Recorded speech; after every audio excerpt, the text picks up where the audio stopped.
The Midnight Visitor. In a forgotten corner of the world, where fog crept in like a living thing, there was a small town whose nights held secrets no one dared speak aloud. At the very edge of that town, nestled against the looming, ancient forest, stood a solitary house, old as the earth itself, weathered by time and shadow. Within its walls lived Elias, a man who preferred the quiet company of silence. His life was simple, solitary even, marked by the slow rhythms of the sun rising and setting, and the cold creeping of night. Each evening, as the town's light flickered off one by one, Elias would sit by his window, watching the mist gather like a shroud. Then came the tapping, soft, almost polite at first, a gentle rap against the glass that Elias thought was the wind brushing dead branches. But night after night, it returned, steady, deliberate, impossible to ignore. No matter how tightly he pulled the curtains, or how firmly he shut the window, the tapping persisted. It came at midnight, always midnight. Elias's thoughts began to twist like the fog outside.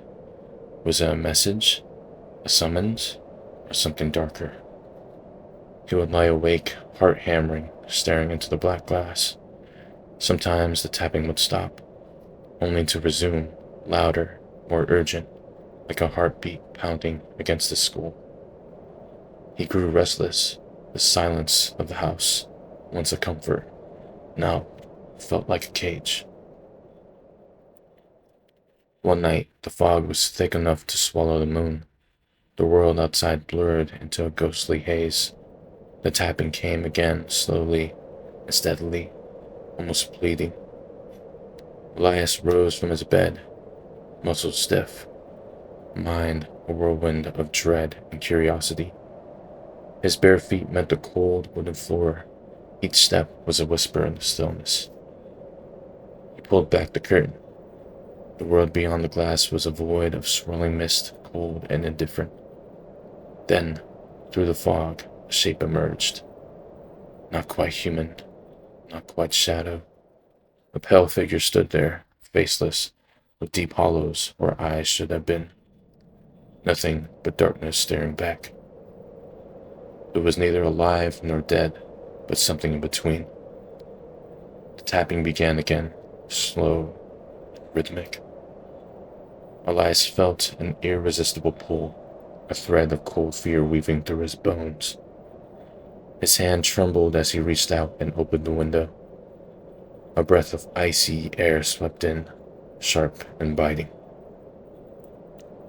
The figure leaned closer, and its voice was the sound of breaking ice, brittle, chilling, and hollow. Come with me. It said. The night seemed to hold its breath. Then, like invisible hands made of mist and shadow, Elias was pulled outside. He stumbled, heart racing, following the faceless figure into the waiting forest. The trees loomed like ancient sentinels, their twisted branches scraping the sky, reaching out like fingers eager to claim him. The earth beneath his feet grew soft, wet, and pulsing. It's as if the ground itself were alive, breathing beneath the fog. They moved deeper and deeper into the woods, until the silver light of the moon cast eerie patterns on a small clearing. There in the center yawned a pit, blacker than any darkness Elias had ever seen. It swallowed the light and whispered secrets that scraped at the edges of his mind. Cold wind rose from the pit, carrying voices, lost voices, murmuring of forgotten souls trapped between time and shadow. The faceless figure paused at the edge, and the pit opened wider, an abyss, inviting Elias to join the countless others it had claimed. A final pull, irresistible and cruel. Suddenly, Elias woke in his bed. his skin slick with cold sweat, breath ragged. The clock beside his bed glowed 12:01 a.m. He was alone, or so he believed. The window was wide open, letting in the night's chill. On the floor, a single black feather lay, slick and cold. His fingers reached out, trembling. From the darkness behind, the whisper returned. Come with me. And in that moment, Elias knew. The midnight visitor never truly left. Every night it waited, tapping and whispering. And if, when the clock strikes 12, you hear a tapping at your window, perhaps it is not the wind.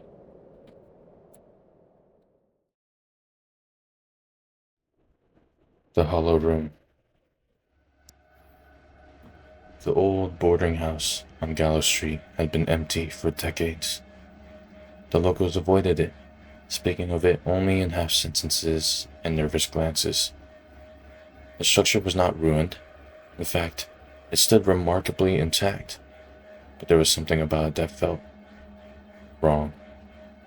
It was the air, perhaps, thick, heavy, almost clinging to the skin. Or maybe it was the way sound seemed to die the moment you stepped inside, like the walls were swallowing it whole. When Mara moved to the city, she didn't mean to end up there. She needed somewhere cheap, anywhere, and the room on the third floor of the Gallo boarding house was cheap enough to feel like a warning. The landlord, a thin man with hands like paper, didn't say much when he handed her the key, only that her room was at the end of the hall, and that she should keep her door locked at night. She thought it was a joke. The hallway stretched longer than it looked from the outside. The wallpaper peeled in long strips, revealing a stained plaster beneath. Old light fixtures buzzed weakly, as though struggling to stay lit. Her room was small, a single bed pressed against one wall, a desk beneath a cracked window, and a wardrobe that smelled faintly of earth. But the oddest feature was the far wall, not flat, but bulging outwardly in a subtle curve, like something was pressing from the other side. Mara told herself it was just the building settling. That night, she awoke to the sound of breathing, not her own. Slow, wet, labored breaths coming from somewhere inside the room. She sat up. The air was heavy, metallic, in her mouth. The sound seemed to seep from the bulging wall. When she pressed her ear to it, the plaster felt faintly warm. A voice whispered from within, low, gurgling words she couldn't understand. She stepped back, heart hammering. The bulge in the wall shivered. The next night, she locked her door as the landlord had suggested. The building was silent except for the occasional groan of wood. By exactly 3:17 a.m., the breathing returned. This time, it was accompanied by a slow, dragging sound. Something heavy moving inside the wall. Mara stared at the bulge, her body frozen. Then, from the center of the curve, a small crack split open. Plaster flaking away like dry skin. Something pale pressed against the opening. Not a hand. Not exactly. It was flesh. Smooth and damp, folding in unnatural ways as it pushed through. She fled to the far corner, watching as the wall widened, the opening with quiet, patient insistence. From the gap, an eye emerged, lidless, swollen, too large for a human skull. It fixed on her without blinking. The whispering stopped. The breath deepened. By the third night, Mara knew she should leave. She packed her bag, but as she gripped the doorknob, she realized she couldn't turn it. Her hands obeyed, but the lock refused. From the wall came a new sound, chewing, slow, wet, and deliberate. A drop of something dark slid down the plaster, leaving a streak that pulsed faintly. Mara sat on the bed, clutching her bag, waiting for the morning. But morning never seemed to come. The light through the window remained dim, gray, and unchanging. She checked her phone. The clock still read 3:17 a.m. It had not changed since the night began. From the wall, a voice called her name. It sounded like her own voice, but dragged through broken glass. The bulge in the wall began to push forward, stretching into the room, filling the air with that metallic stink. The plaster split wide. Something stepped through.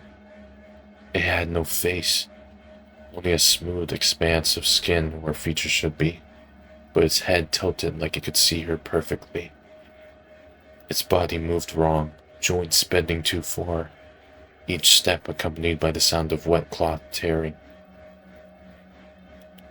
Mara tried to scream, but the air in her lungs felt thick, heavy, and suffocating. The thing reached her, placing one damp, fleshless hand on her face. Her vision went blank. When the landlord unlocked the room weeks later, it was empty. The bed was neatly made. Her bag sat untouched. The bulge in the wall was gone. In its place was a faint outline, the shape of a human pressed beneath the plaster, mouth frozen mid-scream. And at night, if you put your ear to that spot, you could still hear the breathing.